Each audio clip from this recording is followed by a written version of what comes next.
Good evening, everyone. This is Emergency Commentator Error 72.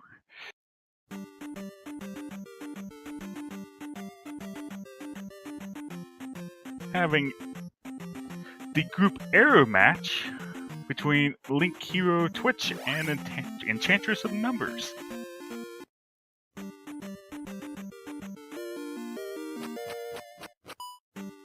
So admittedly, I missed the first 3 minutes of this race just like everyone else, so I'm trying to kind of catch up. I did see that EnchantressOfNumbers had taken a death on the bubble screen, and that LinkHeroOfTwitch had picked up the 50-point P bag.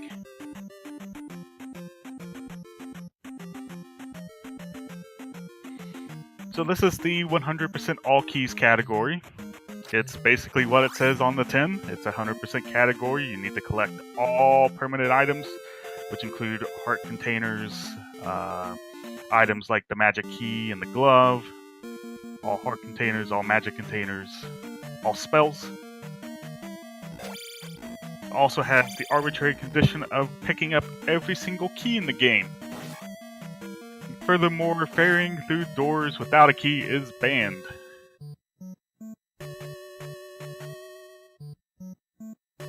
Maximum levels are not required. Generally, you'll see in an all-keys race, the racers finish with attack level 8, magic level 8, and life level 6. I currently have both runners in Palace 1.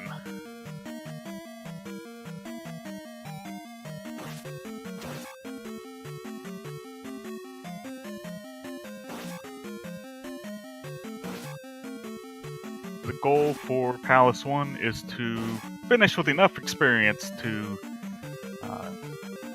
end up with Attack 4. Easier if you end up with a 50-point P bag at the very beginning of the game, like Link has.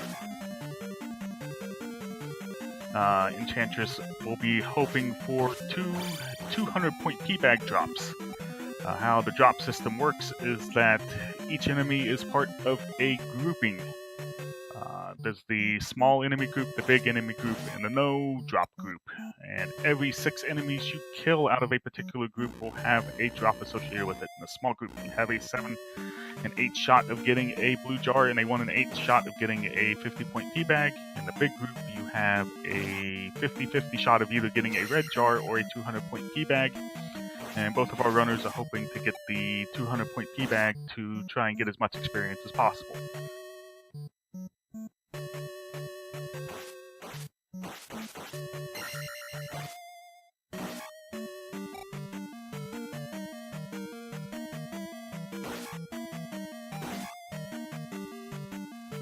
The way the levels and link system works is that each enemy, or most enemies, are worth an experience point value. When you gain enough experience, you level up. But you can choose to actually skip that level and choose to try and place it in a different stat. There's 3 stats. There's the attack level, the magic level, and the life level. Attack level is you do more damage. Magic level means your spells are cheaper to cast. And your life level basically is defense. You take less damage. Each bar at the top is worth 16 units, so when the runners pull up the magic screen to choose what spell to cast, you'll see numbers associated with it, and every 16 counts as a bar.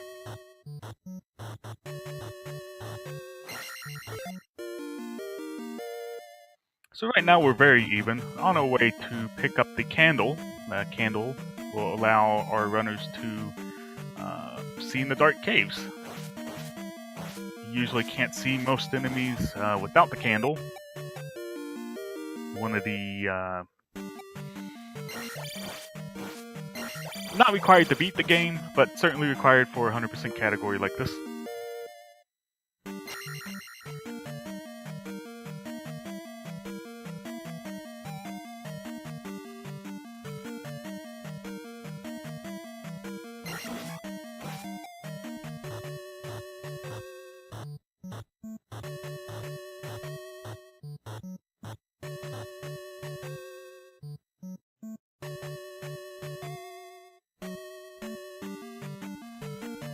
Our runners are now on their way to the boss of the palace, which is Horsehead. LinkHeroOfTwitch gets a 200-point P-Bag, which with his 50-point P-Bag from the very beginning of the game will allow him to get attack 4 at the end. EnchantressOfNumbers also getting a 200-point P-Bag, but unfortunately did not get the early 50-point P-Bag, so will require a second 50-50 if she wants to get to attack 4.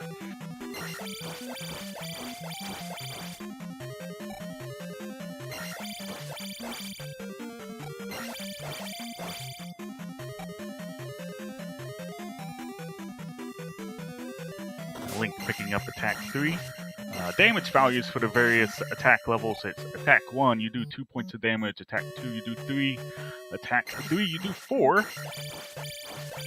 Attack 4, you do 6. Attack 5, you do 8. Attack 6, you do 12. Attack 7, you do 18. And attack 8, you do 24. So damage values ramp up significantly at higher attack levels. We have some Horsehead fights. Weak spot is between the ears.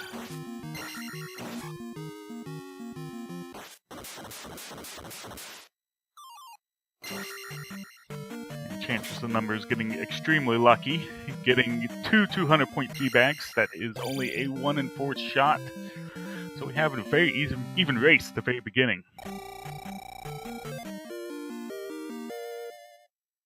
Will make Death Mountain significantly easier, causing most difficult enemies in Death Mountain to take 2 less attacks to kill.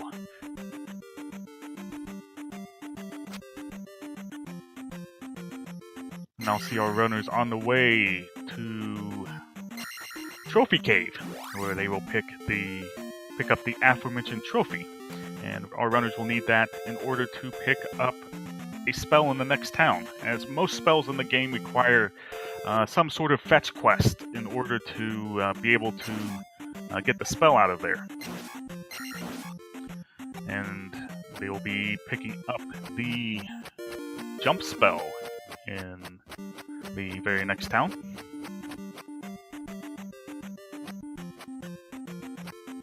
Not 100% sure why. You're the hero of Hyrule. You're trying to save Hyrule, trying to wake up the princess, and yet, in order to save the world, they force you to go pick up some, meaningless trophy.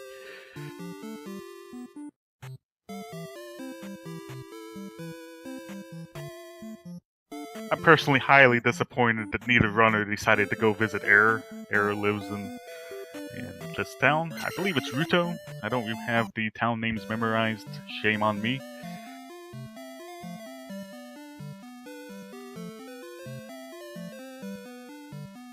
But anyway, this old man.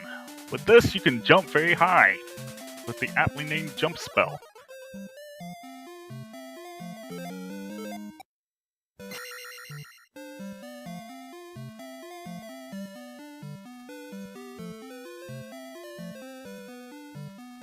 Both players have the jump spell.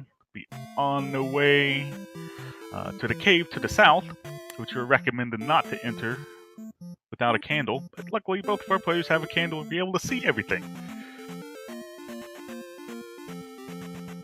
Other categories, you'd be going through this cave in the dark because picking up the candle costs a significant amount of time.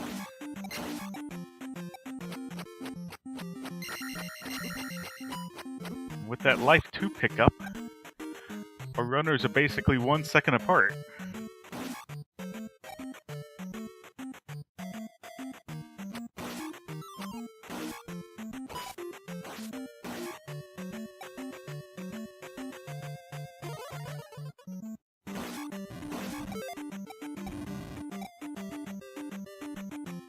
There you just saw on Eon's screen, she chose to skip the level.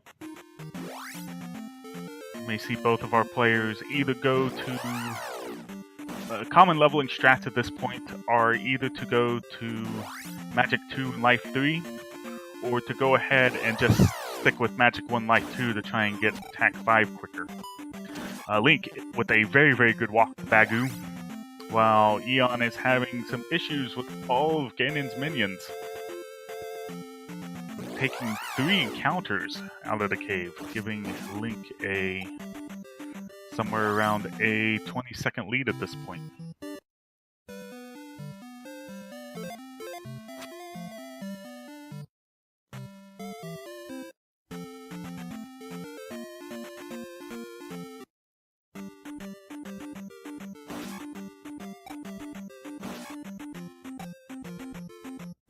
Now into the town of, I believe it's Saria. Maybe I should bring up a list of town names, but either way, I'll call it Life Town. Because our players will be picking up the life spell. One of the few optional spells you'll see picked up in a lot of the any percent categories, just because, well, it restores your life. And not dying is very, very good in this game.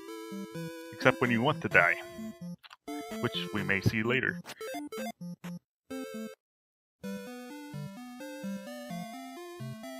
But pick up the life spell, fairly expensive to cast, but it restores 3 bars of health.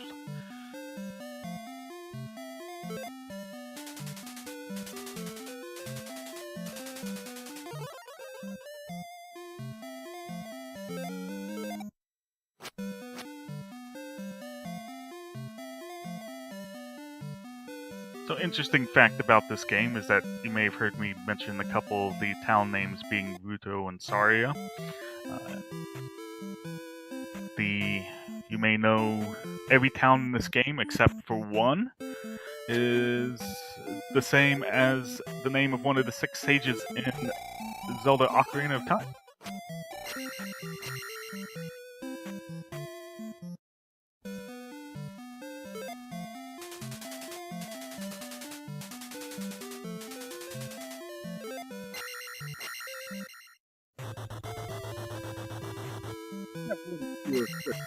Death Mountain. The goal for Death Mountain is to reach Spectacle Rock and pick up an item called the Hammer. And what the Hammer will allow them to do is break boulders and chop down trees on the overworld. It seems kind of weird that a hammer can chop down trees, but, you know, I'm not gonna, question the game.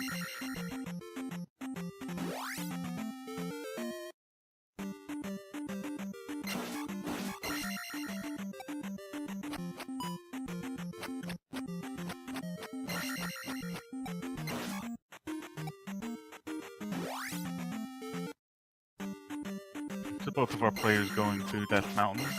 Link is about 1 cave ahead at this point in time.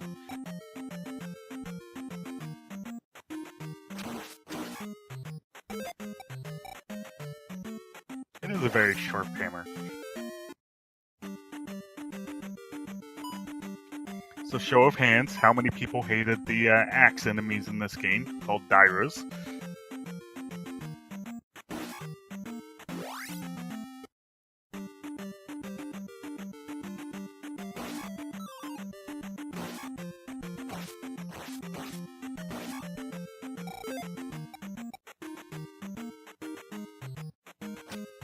So Enchantress has gone for Magic 2 Life 2 strats. We're going for Attack 5. Link has chosen Magic 2 Life 3. Nothing really wrong with either. Eon will have her attack level slightly faster than Link, based on drops. Link getting a red jar out of his 50/50, as does Eon. Pick it up to refill their life.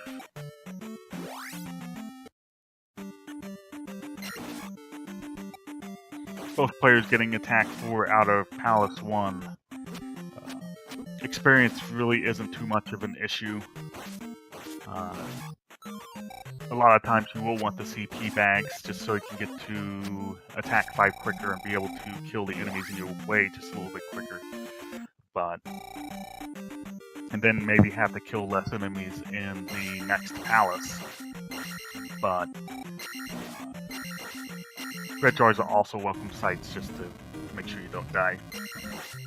Both players have entered the Hammer Cave. This is the cave that does contain the items they came here for.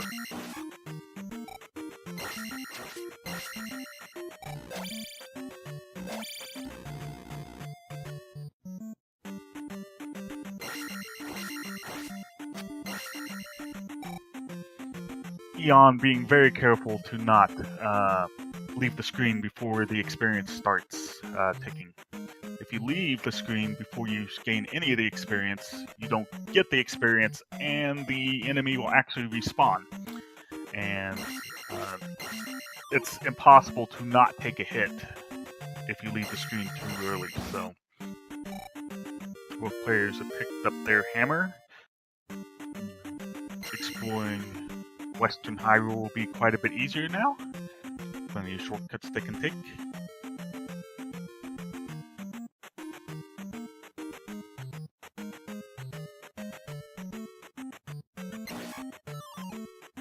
Link about one screen ahead. Still an extremely close race at this point.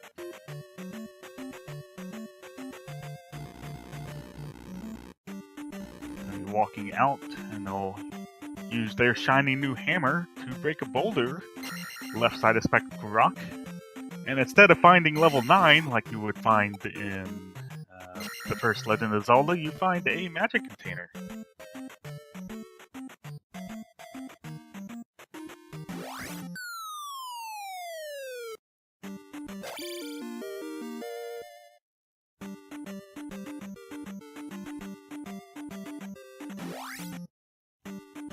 Been asked about how long this run will last. EnchantressOfNumbers has a personal best of around 1 hour 21 minutes.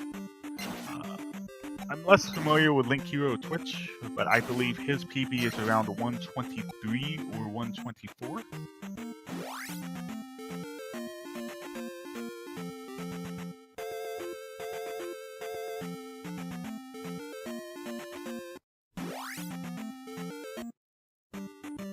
So we still got a little bit over an hour to go in this race, so it's still plenty of time to go.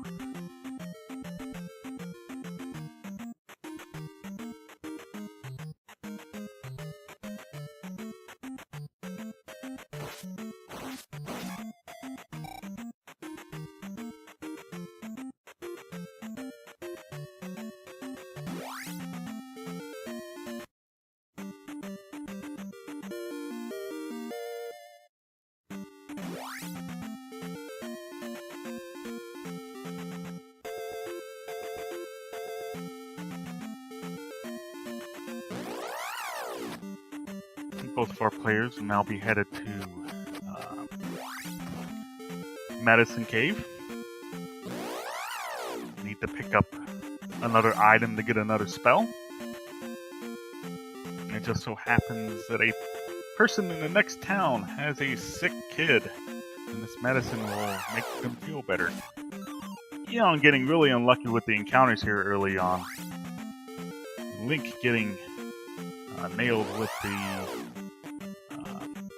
with double axe throws. but successfully picks up his medicine.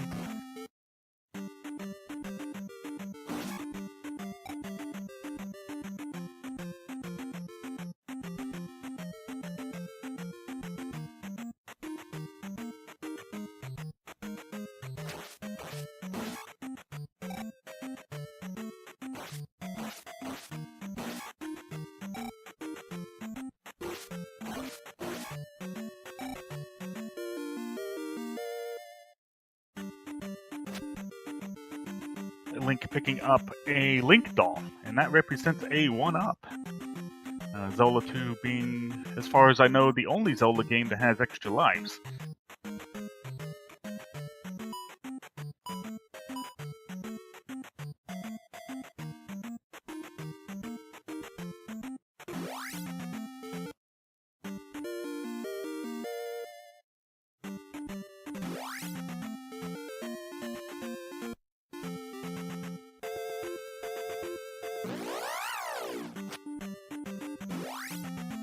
Link has made it to... I really don't remember this town name at all. It's Fairy Town. Here to pick up 2 items. Well, 2 things. One of them is the fairy spell. The other one is the most important technique in the game. Maybe second most important. But the downstab technique. And this will allow our players to hit the enemies below them. Much more useful than it sounds. It allows you to skip enemies easier, and then there's also many enemies that you can kill very, very quickly with the downstab technique. Because normally you're limited with how fast you can actually swing your sword. But if you mash down, you perform what the community calls a jackhammer technique. You will be able to do multiple hits very quickly.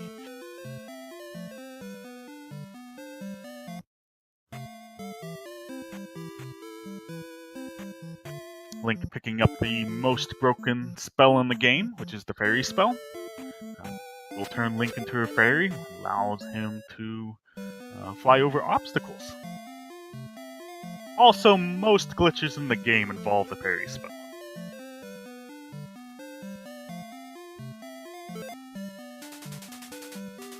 Unfortunately, this is basically a glitchless category, except for a couple of like super minor glitches, and so you won't see most of the good stuff.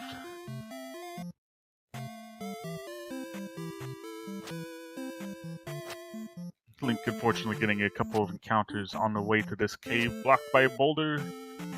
In this cave there is a heart container.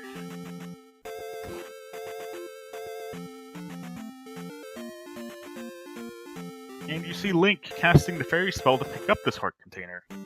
And what this does is that normally when you pick up an item, he holds it over his head and you hear the fanfare.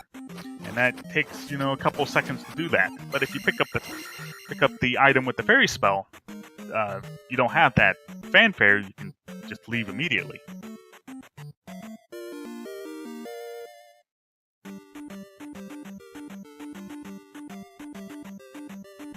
Now both of our players will be on their way to Palace 2.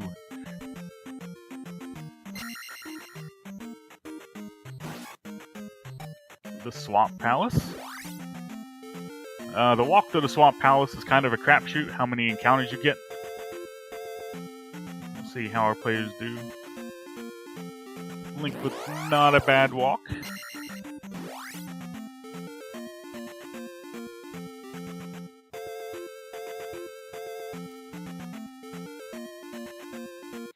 And Eon with an excellent walk. We're now in Palace 2.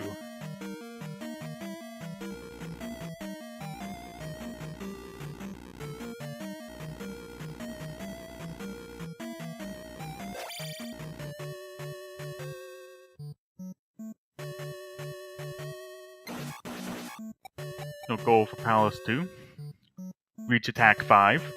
Get enough experience that they can get to attack 6 at the very end. And grab the item, which is the Handy Glove.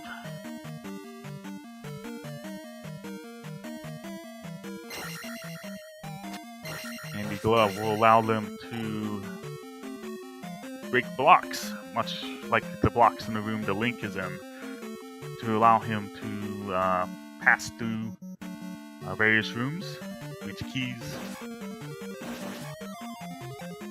Just get them out of the way.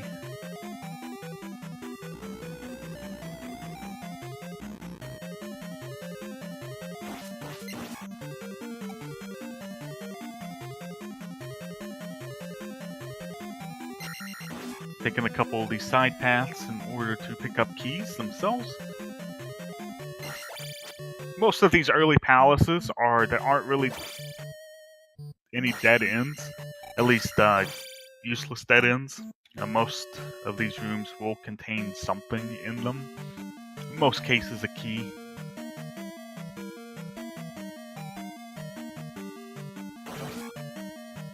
In the event we weren't doing an all keys category, they'd be skipping these two rooms and using the fairy spell in order to go through doors without a key.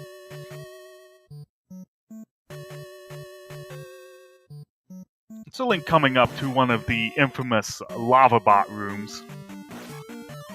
Bots, which are the little blue blobs, and lava, they don't mix very well. And Link just says nope, he picks up that key and just casts the fairy spell for safety. And Eon being extra careful, letting the bots come to her, and also uses the fairy spell and says nope.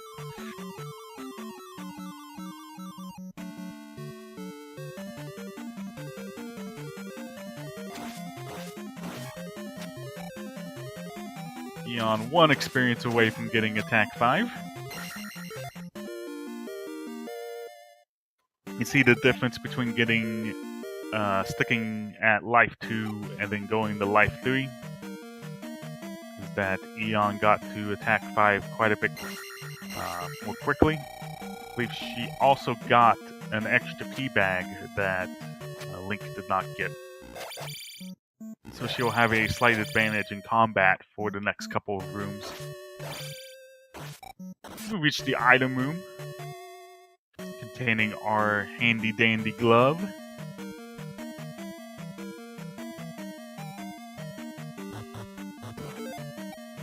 Eon getting extremely unlucky with the blocks there.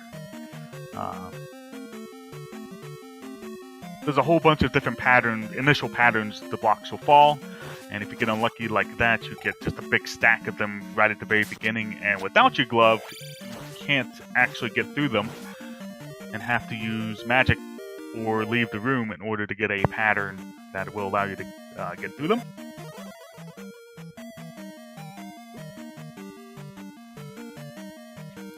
Choosing to pick up the hidden jar out of the room with the glove. Excellent kill by Link on that Moa. Can only be done with attack 5 or higher. And both of our players are excellent on experience at this point. You'll see them skip most enemies from here on out.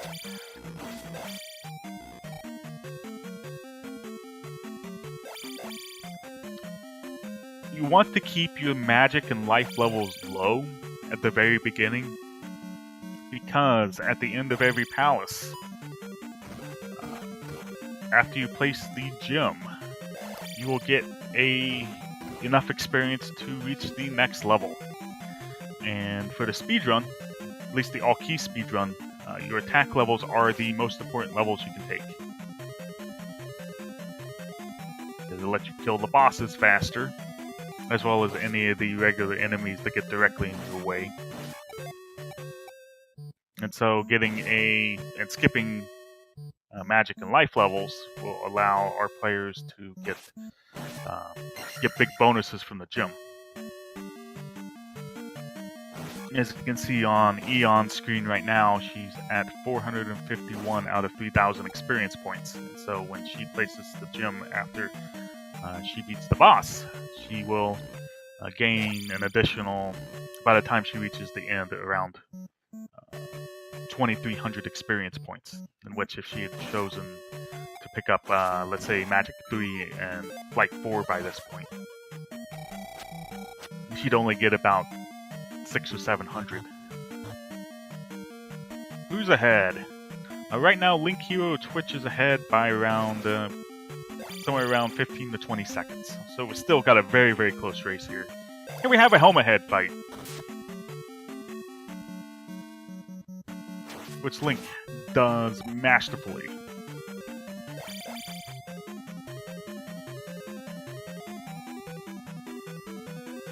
We now have a helmet head fight for Enchantress as well.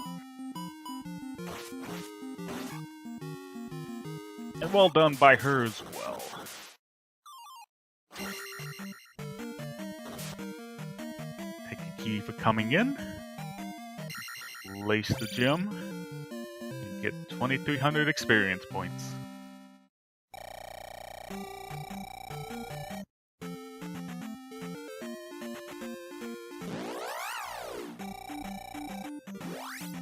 So now our players will be headed directly to Palace 3, which is the Island Palace. This walk is pretty trolling.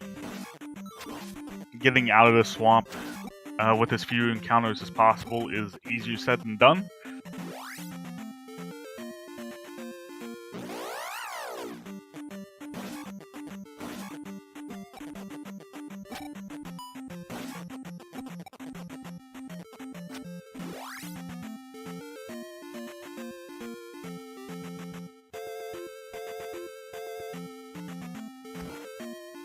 So Eon getting an excellent walk after she leaves the swamp.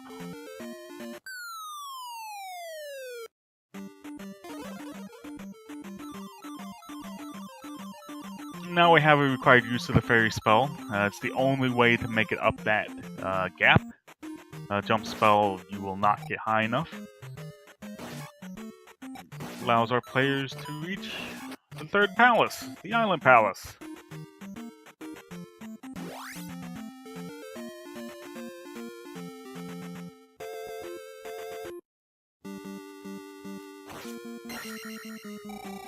This is the first palace we enter that statues that contain red jars now also have a 50-50 shot of containing a red iron knuckle instead, which are the Red Knights.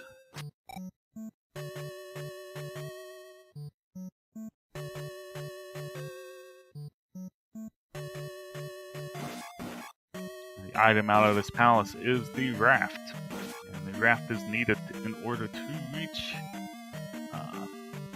Eastern Hyrule. So,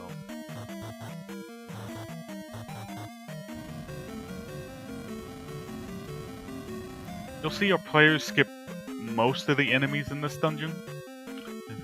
So they want to keep their levels low. They'll probably take Magic 3 at this point. At some point in time.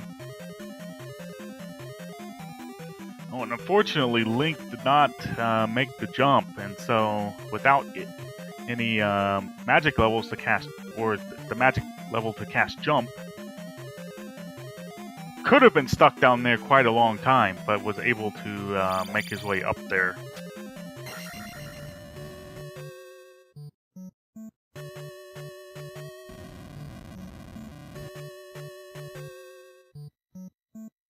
Coming up on our way to the raft is the second infamous lava bot room.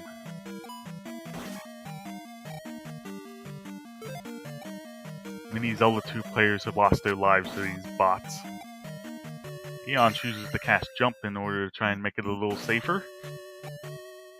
He successfully does so.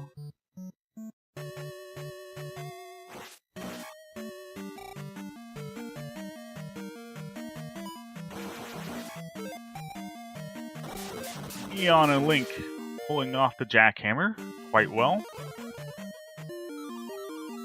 Link choosing to keep his magic for safety while Eon picks up the raft with the fairy spell, and we are basically completely even at this point. Both players extremely scared of these bots.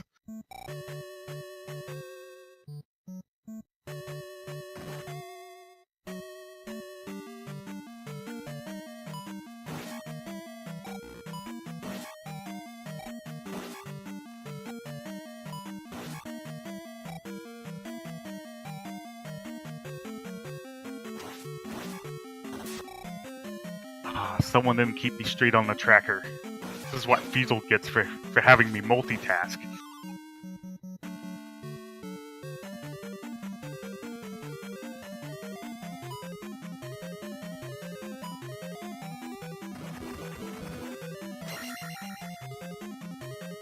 So this is one of the most annoying rooms in the game. You have these dog heads, and they're firing the shots at you. And you have to dig down to get the key. And if you don't do a good job of making yourself stairs, you could waste quite a long time in here. Trying to dig yourself out of that room. Dog heads themselves don't do very much damage, but it's not a fun room to be in, trying to dig out. Oh, Link was just a couple of frames away from soft locking. So you can soft lock by, if you get a level up on the exact same frame that you leave the screen, the level up prompt will come while the screen is completely black and will not allow you to choose an option, resulting in a soft lock.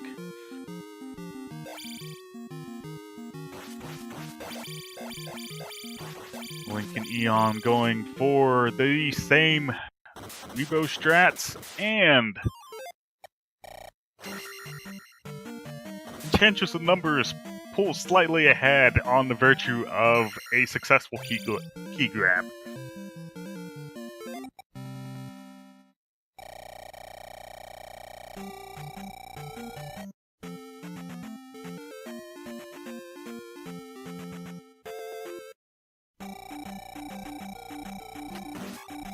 Our runners are only seconds apart. Fortunately, Link does get an encounter leaving the palace while Eon did not, but still, less than 10 seconds apart for these runners is, at this point, is still just very incredible. And both players have picked up attack 7.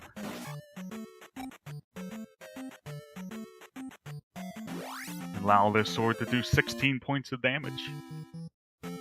Not 16, 18 points of damage. And Eon using her brand new raft in order to reach Eastern Hyrule.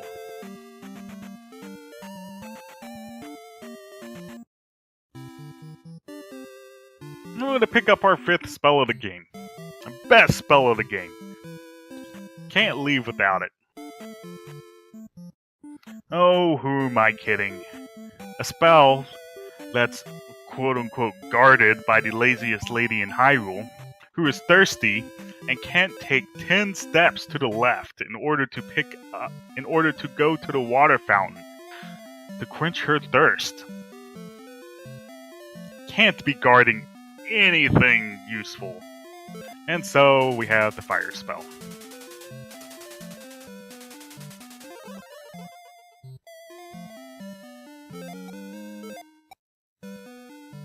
And basically the fire spell is just an extended beam sword, in which beam sword only works on like 25% of the enemies in the game anyway. And it allows you to hurt the 2 enemies in the game that can't be hurt by any other means, which are Tektites and River Zoras.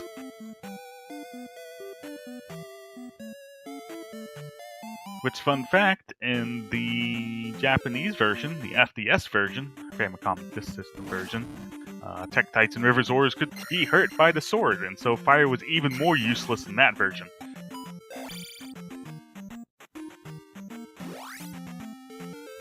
But now we got lots of walking on the overworld to do. We're gonna go and head on over to Maze Island. And we're going to rescue ourselves a kidnapped child.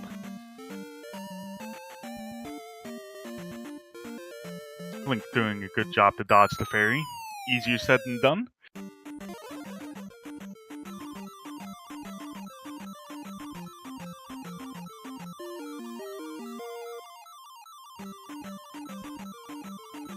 We're not quite to a tracker update yet. We're getting close. Unless I'm doing it wrong. You can tell me I'm doing it wrong. But anyway, I'll talk about the encounters. There are two types of encounter. Well, two spawns for encounters. There's a time-based encounter and a step-based encounter. The time-based encounter spawns in most areas of Hyrule at 3 seconds, and then every 8 seconds afterwards, and then the step encounter occurs every 16 steps on the overworld.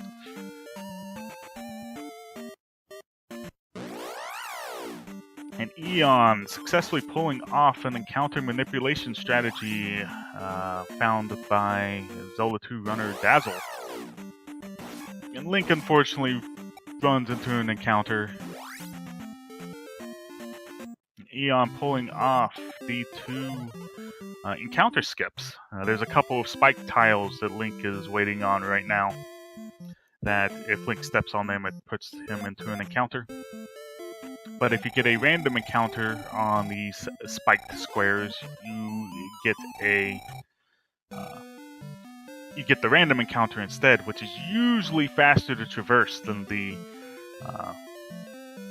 and safer than the encounter itself. Enchantress of Numbers entering the town of Darunia, picking up the upstab technique. Not nearly as useful as downstab. Using a fairly new found out ability to go down the chimney as the fairy spell. Because it used to be that you couldn't go down the chimney as a fairy. But then, I can't remember who found it out, but if you're ducking when you cast the fairy spell, you're actually able to go down the chimney as a fairy. Usually you'd see runners cast a jump spell and try and perform the super jump, which there's a small window in your jump that way you can actually clip onto the roof and not have to go the long way around like it's intended. But being able to cast Fairy to go down, while slightly slower than a first try super jump, is much, much more consistent. So Enchantress of Numbers and Link they went to Maze Island first to get a kidnapped kid. And pulls the kidnapped kid out of his backpack, gives it to Grandma. And picks up the Reflect spell. The Reflect spell strengthens your shield, allows you to block projectiles you normally can't, like maces and fireballs, but also allows you to reflect Wizrobe shots.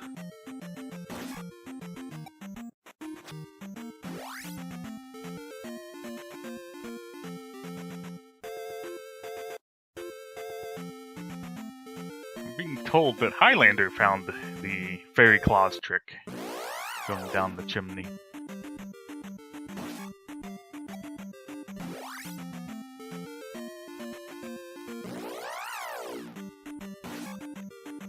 Eon getting a little bit unfortunate with the encounters. Link having a much better time getting encounter skips on the way out than he did on the way in. And now we're going to go through Maze Island.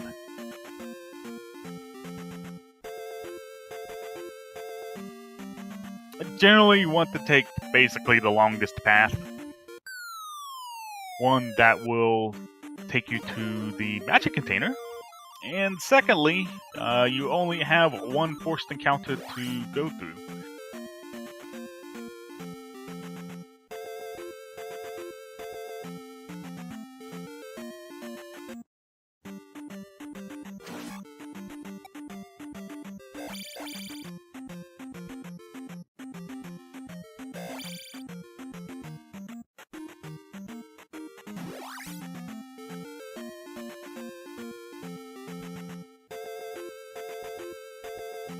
The Enchantress of Numbers about to enter Palace 4, or the aptly named Maze Palace.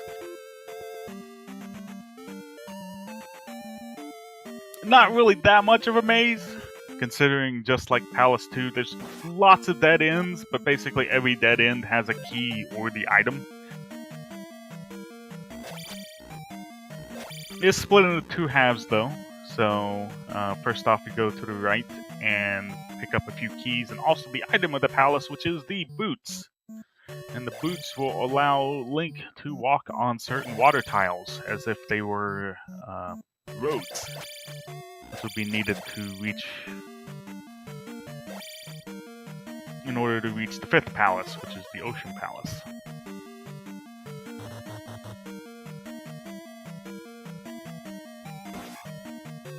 You should see both runners pick up Life 4 at this point, but then skip every other level.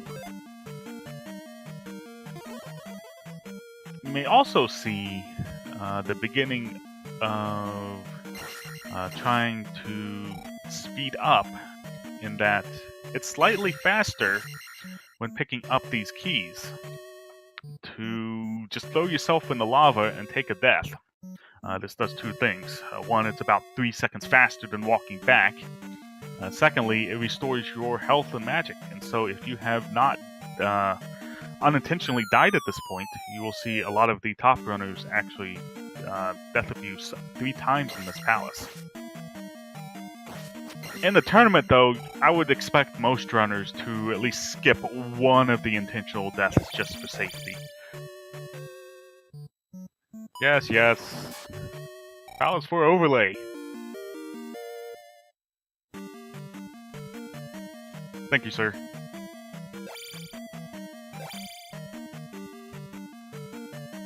It's bad at multitasking. It's just too hard. Oh, Link taking an unfortunate death right up as he was about to get his life level.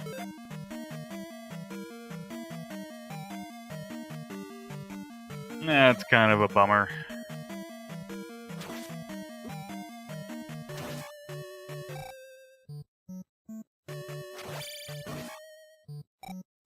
Anyway, Link picked up his boots, which Eon has already grabbed, allowing him to walk on water.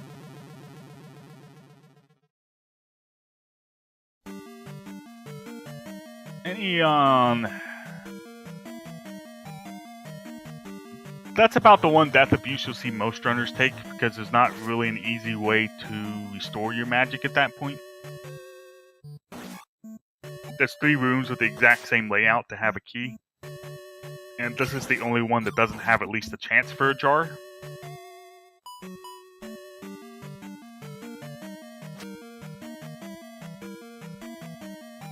And Link, having died earlier unintentionally, will not be taking said death abuse. Chooses to walk back. I have another one of these block rooms with the dog heads, just like the one in Palace 3, with the same key, same annoying digging pattern you have to do in order to grab the key efficiently. But Eon handles it like a champ.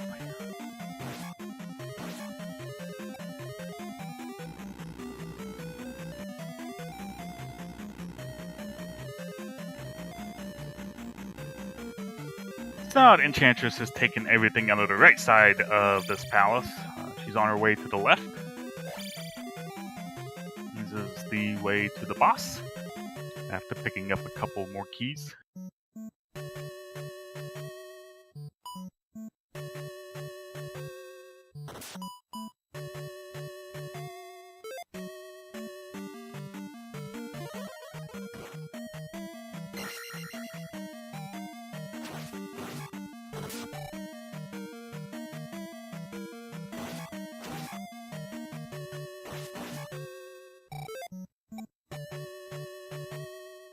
So I see chat talking about difficulty of the game.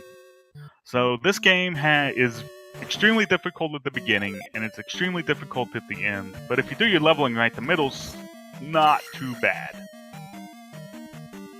But the thing about it is that what I see like newer players or casual players do in this game is that they will just basically take all of the life and magic levels, and their attack will be very, very low. And most enemies in this game are more dangerous the longer they live. So, case in point, Link just killed a red iron knuckle. And it took him 2 hits at attack 7, which it would take him 4 hits at attack 4. But you may have also noticed that it did not attack once.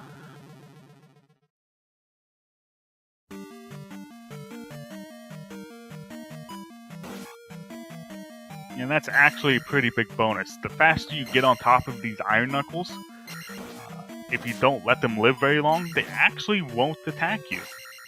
And you can kill them before they even attack.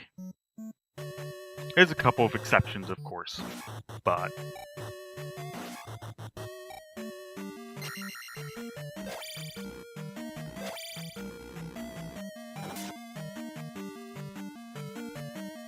So, the room Link is in, probably the most dangerous room in the palace, without the jump spell. But he knows the tricks of doing it without jump.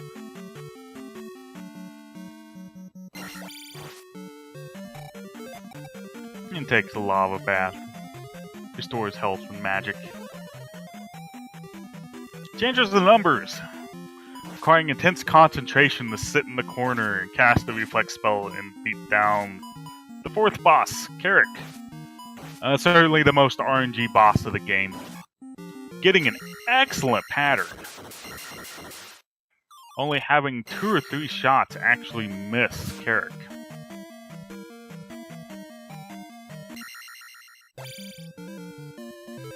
Eon planting her 4th gem.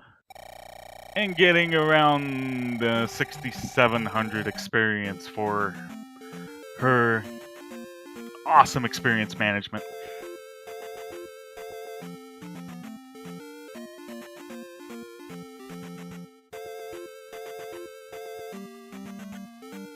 We'll see how Link's fight goes. While I remember the tracker at a proper time this time.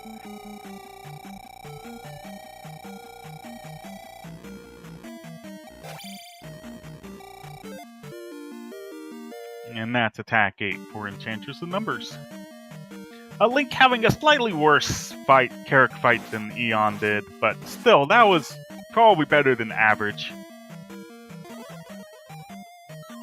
Eon choosing to use the fairy spell. That's the intended way to go through this room, in which you to backtrack to pick up the key. There is a strat known as the Eco Key. Oh, Eon almost forgot the key, but that would have equalized the race really quick.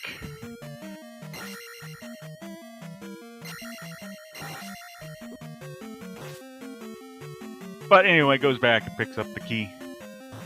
Now, this is the first actual maze-like palace, in which it has dead ends that contain nothing useful.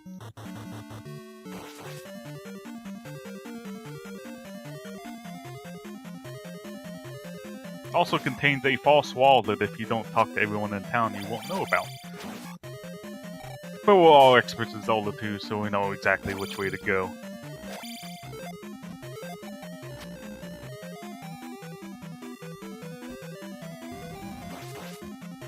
Link also choosing to not do take the Eco Key risk.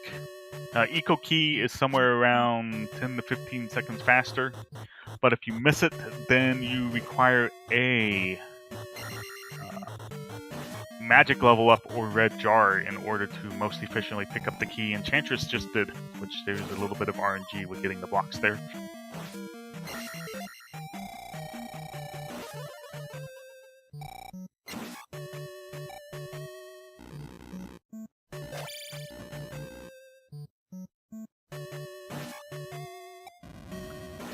So Link may have actually taken too many bubble hits, because I'm not sure he has enough magic to actually cast Jump now. They may need to kill a Mago in order to get to Magic 4 earlier than he wants. But he gets a good spawn and gets Magic 4, and his magic troubles are no more.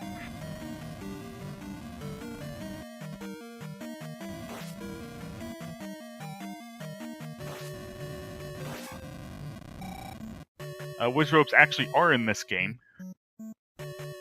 It just so happens that they are much, much less annoying in this game than they are in Zelda 1. So Eon going through the false wall. On the way to the item of the dungeon, which is the plunger, to allow you to unclog drains in your house.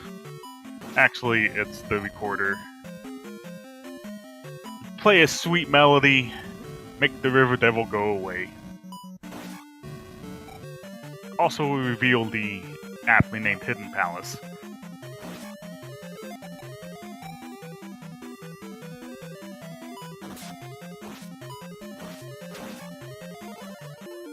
Eon picking up her recorder / plunger.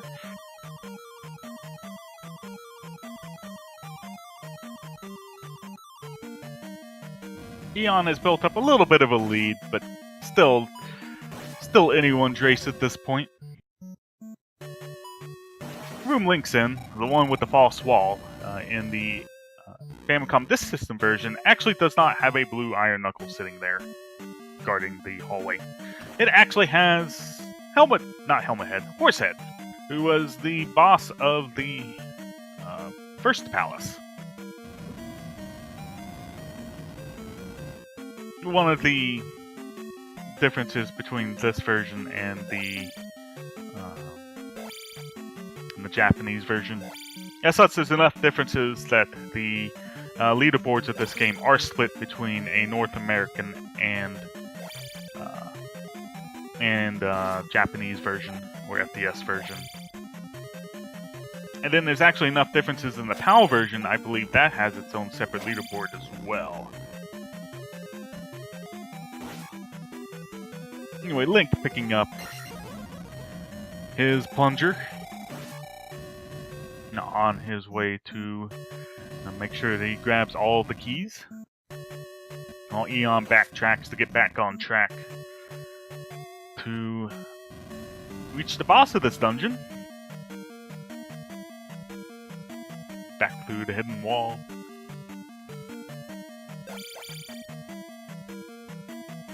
Letting the blue iron knuckle live.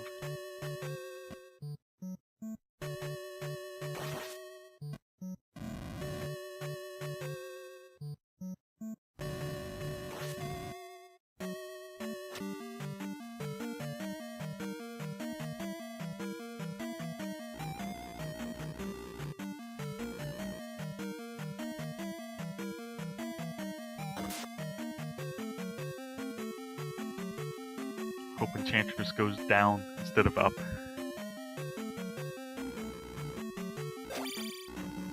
Don't skip the empty eye key.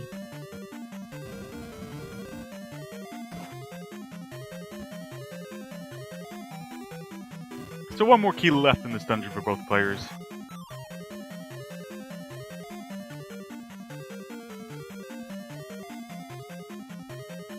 One very well-positioned blue iron knuckle you would think would be fairly difficult to actually fight in that space, but it turns out that jumping is very, very good at in this game.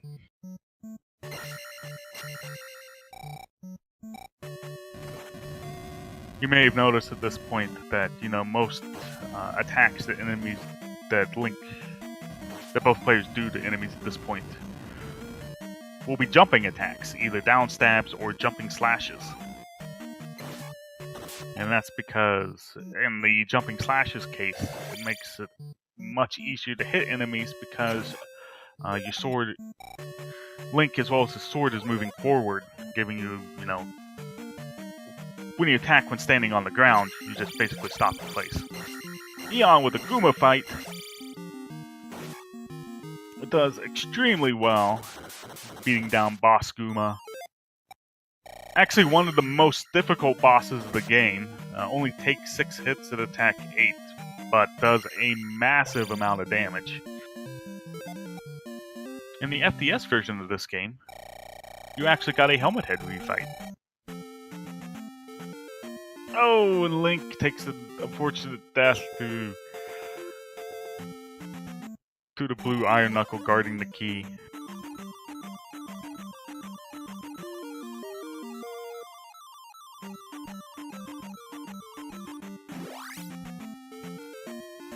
Able to get him the second time. Eon successfully avoiding the soft lock while grabbing the heart container.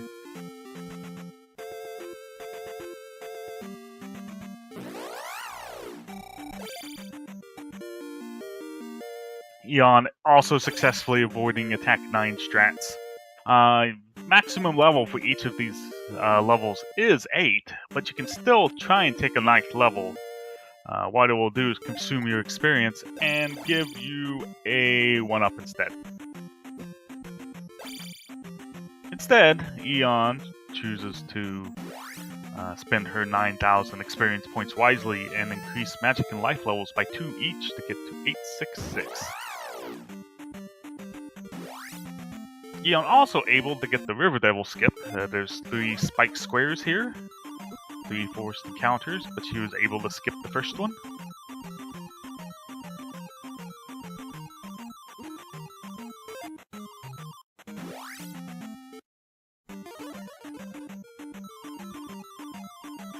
Link has taken down Boss Guma. And still has a shot. It's still anyone's game at this point. Eon does have a sizable lead, but very end of the game, as stated earlier, is very, very difficult.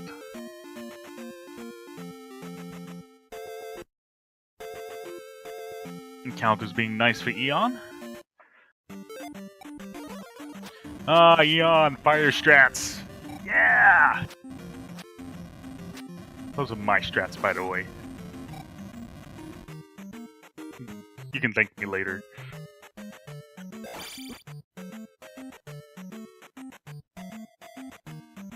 So Link trying the Bad Breaks created River Dance strats in order to try and get to the River Devil encounter skip without taking any other encounters. And the random encounters and not being kind, but is able to get it second try. So Enchantress of Numbers using the tree dropping, the tree chopping ability of the hammer in order to reveal the hidden town of Kasuto. In order to pick up a whole bunch of stuff from here.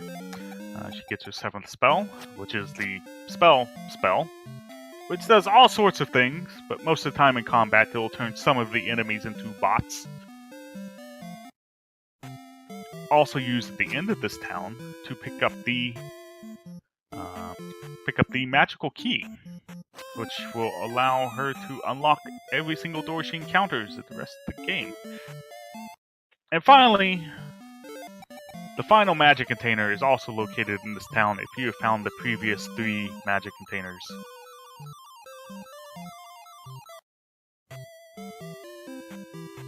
Link disappointing me by not using fire strats in the cave to New Kasuto.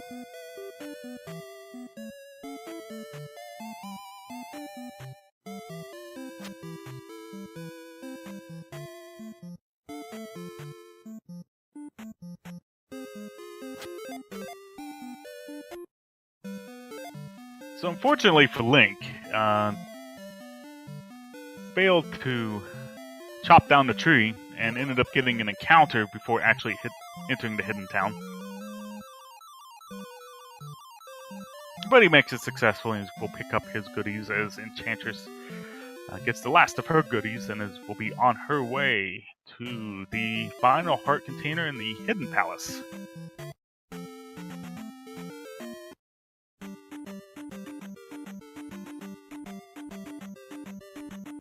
Link getting his spell.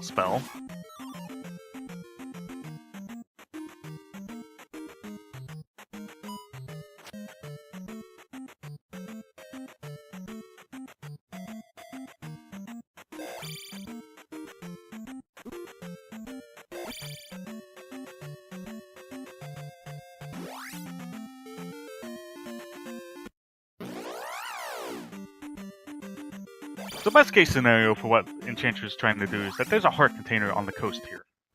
And if you're both lucky and good, you can get there without getting a single encounter. Average is actually 2 encounters though, which Enchantress did get. One of the few items that you will not pick up with the fairy spell. And that's because you actually need to use a lot of magic in the next in this palace.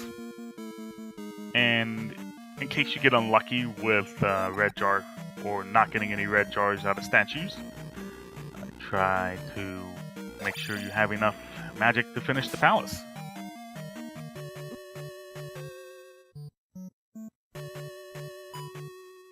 So this is the hidden palace, which is our second maze-like palace.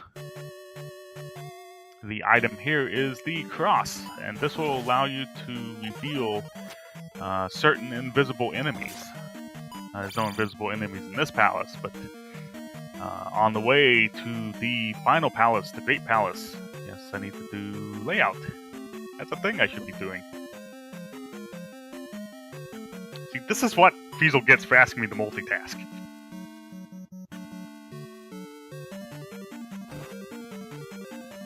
Where was I? Yes, the cross. There's certain invisible enemies on the way to the final spell of the game and the Great Palace. And this will allow Eon to see said enemies, make it much, much easier to make it through those areas. We'll see if Enchantress remembers to jump at the second block here after the third statue in order to not fall down the Canadian hole. And she successfully does so.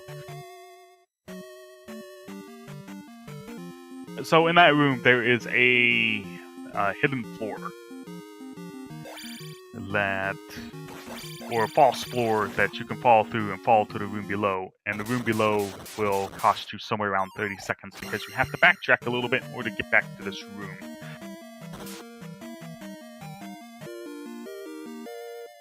Eon picking up her cross as Link successfully enters the hidden palace.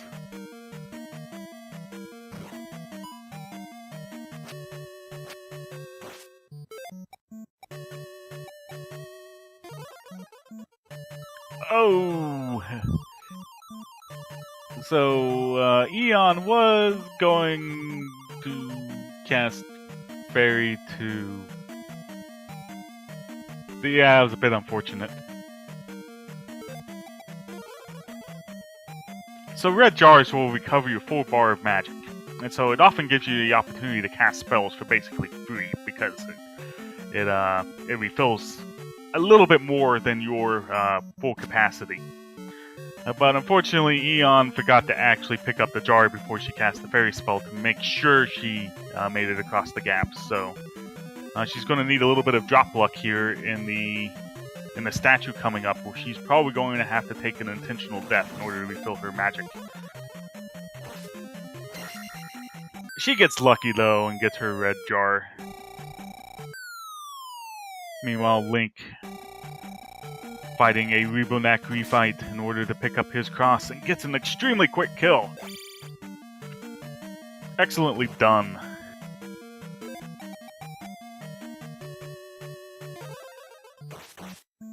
Eon, with extra magic to spend, chooses to use the spell to make the room slightly faster.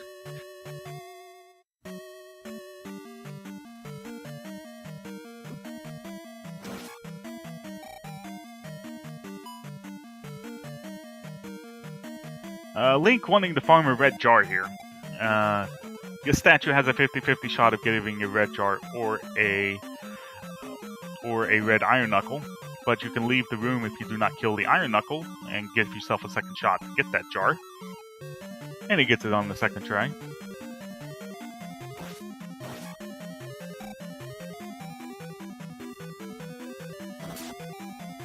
Eon taking one of 2 required fairy casts for this palace.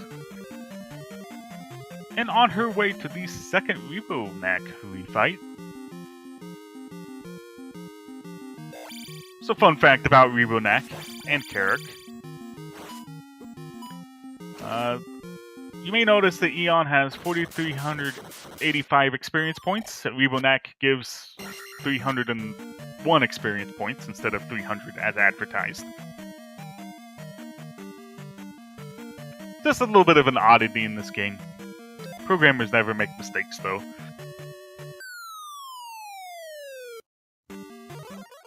Eon with the second required fairy cast. Unfortunately, we'll not have enough magic to cast Jump for the next boss. So this might get a little bit interesting.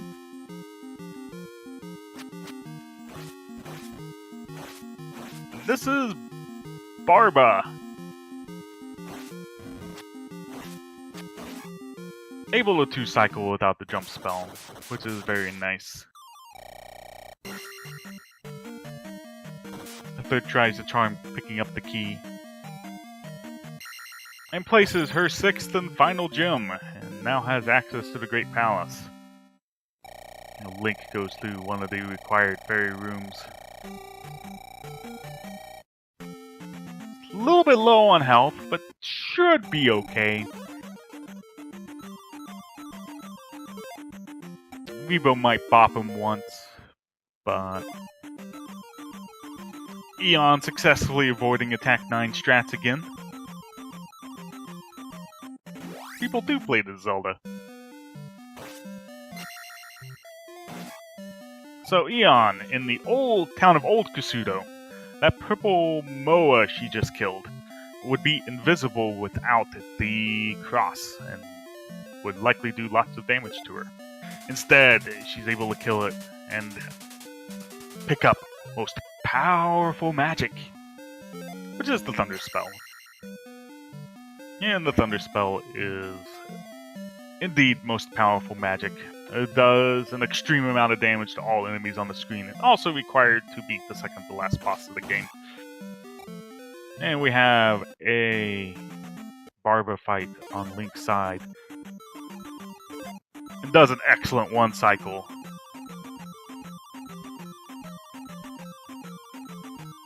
This is still anyone's race at this point.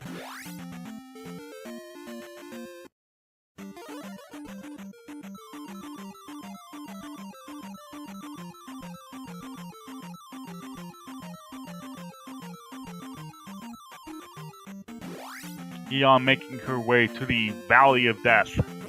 Most dangerous random encounters in the game. I described the encounters as spawning at 3 seconds and 8 seconds on the timeline, and then every 16 steps. In the Valley of Death, they spawn just every 3 seconds or so.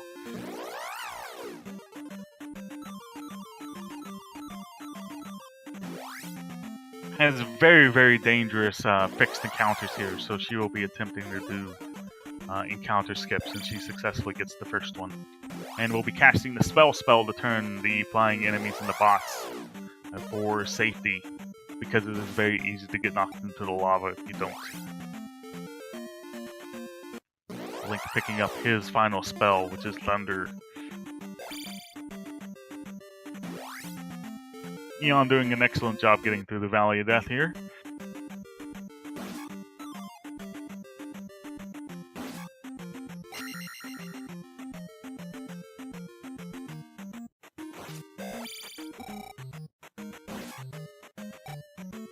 We'll see if Scorpion Max is a bro. Scorpion Max is kind of a bro there.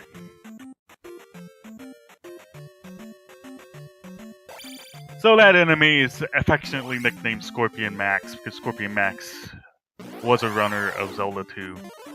And because it looks like a scorpion, and we have a runner named Scorpion Max, it just made sense. Eon landing every encounter skip without fail. Very good Valley of Death.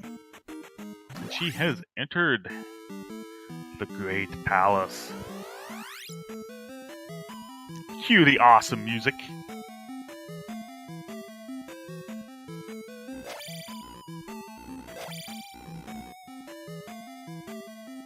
So if I describe Palaces 5 and 6 as maze-like, this palace is very, very, very maze-like. Also extremely dangerous. Most enemies in here, there is not a single enemy that is part of the big 6 drop group, so there will be no random red jars. only very few enemies part of the small drop group, so you won't even get the relief of a blue jar very often. Iron Knuckles have been replaced by Bird Knights, or Fakaru. Or those are spicy chickens. Now there's two new types of enemies. You have these Firebirds. Somewhat difficult to skip and get by and do lots of damage. And then you also have Bird Knights. Basically, blue Iron Knuckles, except they throw swords at you and jump.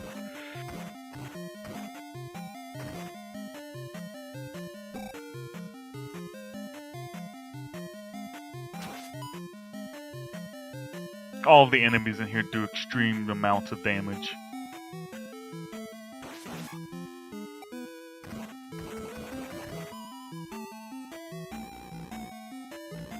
Eon able to get by the first one quite easily.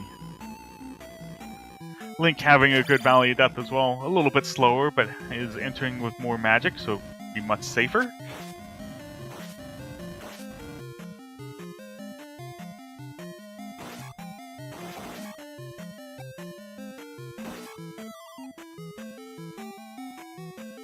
So one of the few statues in the palace coming up for Eon that might contain a red jar, and she gets lucky and gets her red jar, able to get a free life refill. It's one of the most dangerous rooms in the game for Eon, right here.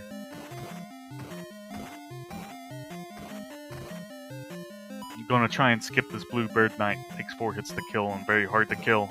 And she's able to get the double block break when it's important, and able to successfully skip Scott Picula lair.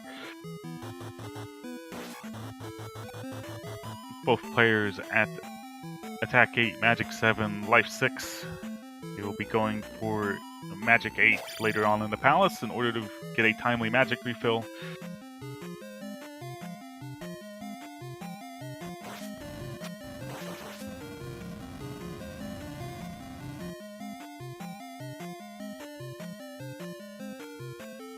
The second blue Bird Knight. Very nice to Eon there.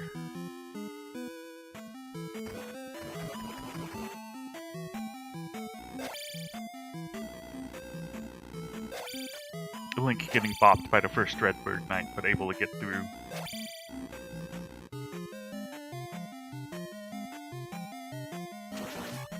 So Eon is getting very close to the penultimate boss of the game, which is Thunderbird. And Thunderbird completely immune to damage until you cast the Thunder Spell, which will reveal its face.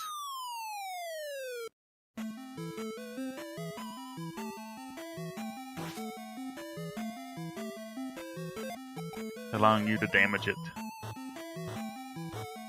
Eon at 5990 out of 6,000 experience and gets her magic refill for free right before Thunderbird. Link trying to make his way through Scott Picula's room. Eon casting defensive magics. Shield spell, jump spell, reflect spell. 8 hits to the face of Thunderbird. Thunderbird starts firing fireballs at twice the rate when below half health, and gets about a 2 cycle on Thunderbird and takes minimal damage. Just one more room to go.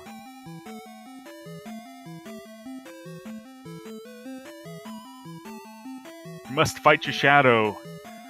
By far the hardest boss of the game. Until you figured out how to cheese the hardest boss of the game by going and standing in the corner and just stabbing him a bunch of times.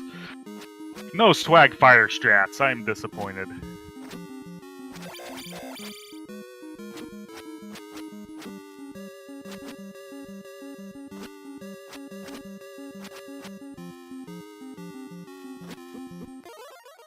Eon has finished with a time on her timer of 1 hour, 21 minutes, 6 seconds, which might actually be a PB for her.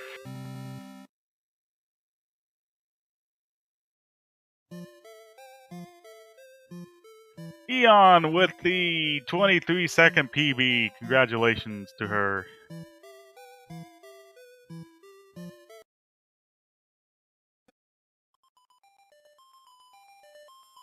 Link death abusing to recover his life and magic on his final life.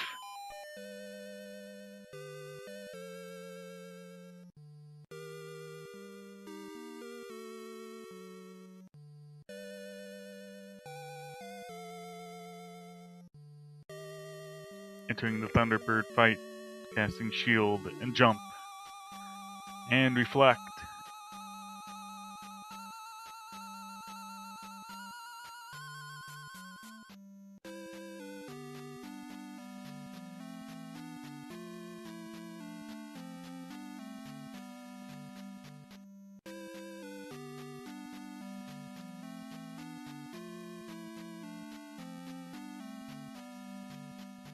And gets a good kill on Thunderbird.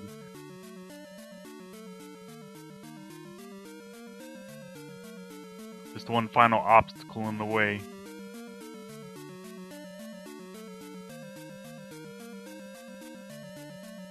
Needs to beat Dark Link in 30 seconds in order to PB.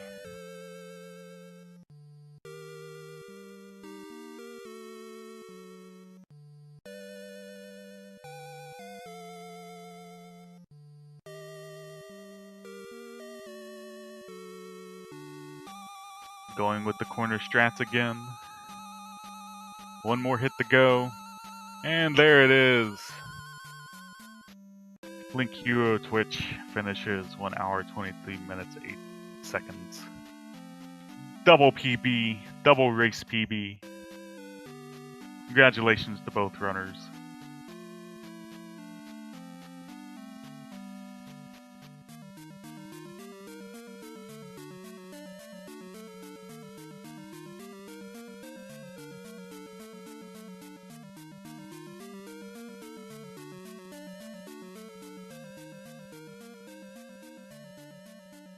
I don't know if they did this on SRL or not, but I will ask if either runner wants to hop in for an interview.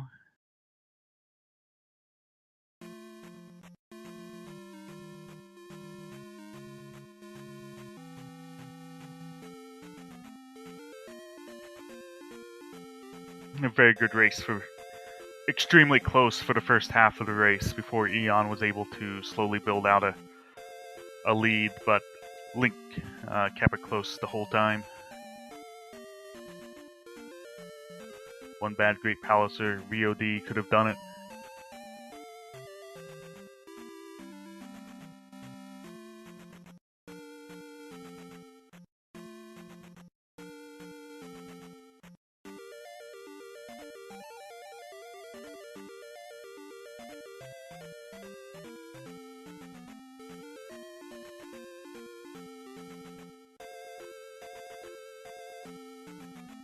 Give me a moment to pull up the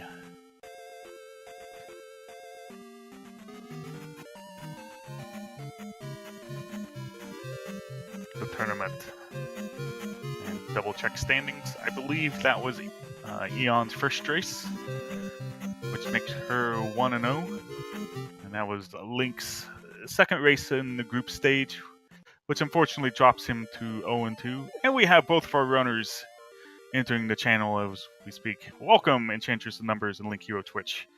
That was an excellent race, you two. Yeah, actually, that was a PB for me. So we had a double PB for this one. No way! Congratulations, Eon. I actually said before the race I hoped we both PB, and apparently we did.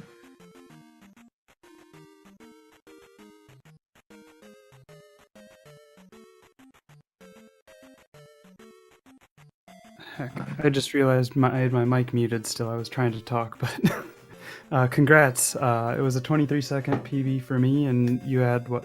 I don't know what yours was, but I heard you got one as well. So looks like a 6-second PB, I guess. Nice. I'll take it. So that was an excellent race between you two. You were basically tied for the first half of the race, and. Cool. Yeah, it was kind of basically you picked up I believe, the raft at the exact same time, or pretty close to the exact same time. It's pretty late. I expected Enchantress to be ahead by then, for sure. I took a And you death act- on the bubble encounter, which set me back until Palace 3, so... And basically, you were synced all the way through Palace 3, and you, Enchantress, basically pulled ahead on the Palace 3 to Palace 4 encounters because Okay. Link did not have a good walk from Maze Island to the town of Darunia, and Enchantress's was spot on dazzle. Yeah, I figured that probably screwed the for me. I knew I had to have a good run, which clearly I guess I did. We both did, so. Yeah, it was... I was worried when I took that first death early on that if you had a good race, you could have taken it, so... Yeah, I'm surprised I actually PB'd this, because in my opinion, it wasn't... I mean, it was a good enough run to get a PB, but I actually had 2 accidental deaths, so... One in, I think, Palace 5, and where was the other? He died in Palace 4 in the Yeah. boots room. Yeah, that's 10 right. experience points away from life 4, and you took a stab to the face as, Oh, as the that's experience was right. about to count up. Yeah, I actually got it on the level up, that's right. And the funny thing is that happened to me in a run a few days ago for the first time, so... I'm like, well, I guess that can happen. I didn't even know that's how it worked until a couple days ago. Yep.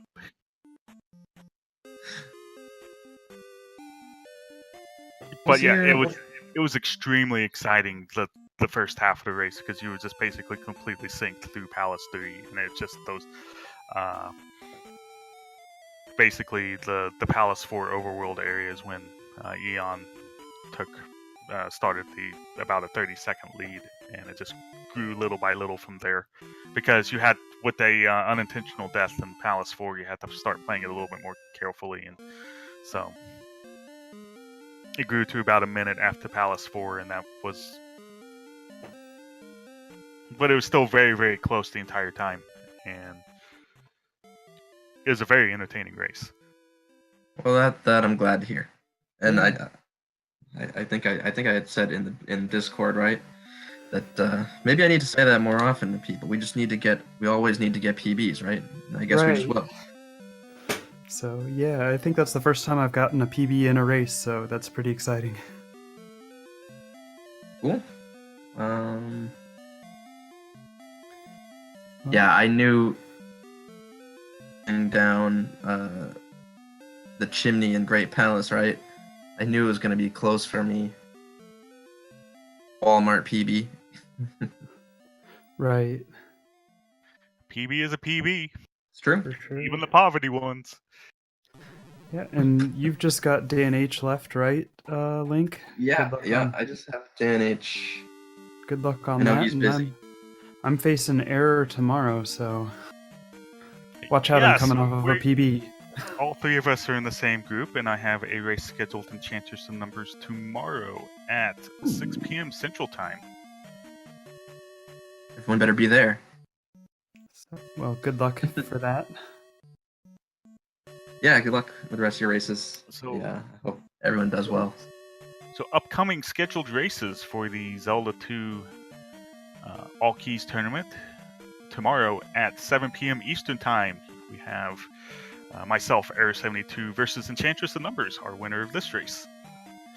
At 8 p.m. Eastern Time, we have Dick Shake versus Blunt Bunny. At 9:30 Eastern Time tomorrow, we have Riak versus Dark Magician, 1184. On the 15th at 7 p.m. Eastern Time, we have Dan H versus EnchantressOfNumbers. And on the 18th, we have, at 4 p.m. Eastern Time, we have Highlander GCB versus JSR2 Gamers. A lot of those races, I think, should be good. We don't have any restreams for the next couple of races set up quite yet, but stay tuned. They'll be on one of the randomizer channels, likely, or John Wayne's channel. Yeah, and I saw Angry Larry has been picking up some of them too, so possibly he could.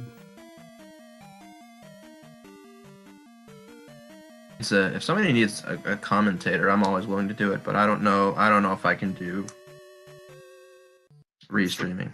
So basically, I came in to comment. Like I saw in Discord, it's like, hey, someone want to commentate the match coming up, and I respond 5 minutes later. Sure, if you have no one else. It's like, yeah, we got no one else, and I hop in, and you're 3 minutes into the race already.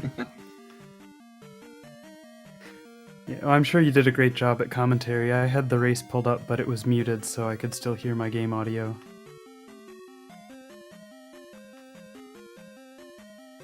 There's one for your a commentator for your race tomorrow. I'm not sure if the race tomorrow has a restream set yet, so it does not look like it. I would be more than willing to commentate, but I don't think I can do a restream. Computer will handle it. Well, that'll get set up. I'm sure someone will pick that up between now and then. But in the meantime, have anything else you would like to add about the race, or anything else Zelda 2 related? Palace 6 was a train wreck for me. That's about it. I gotta do better there. Yeah. I gotta do better in Palace 4. That's been consistently rough for me. So I'm gonna say congratulations, Eon. Yeah, and yeah, you did get away with getting that lucky jar after you did the cast fairy and pick up jar in the wrong order. Yeah, yeah, that jar was really lucky. So that I got after that. Otherwise, I knew I was gonna have to take another death, but worked out in the end. So.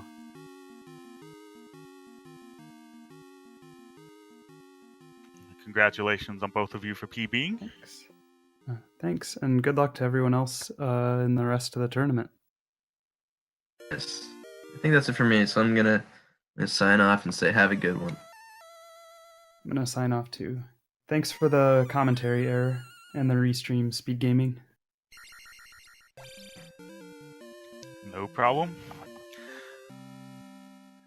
You heard him. Thanks for watching. Hope you can catch more Zelda 2 action later.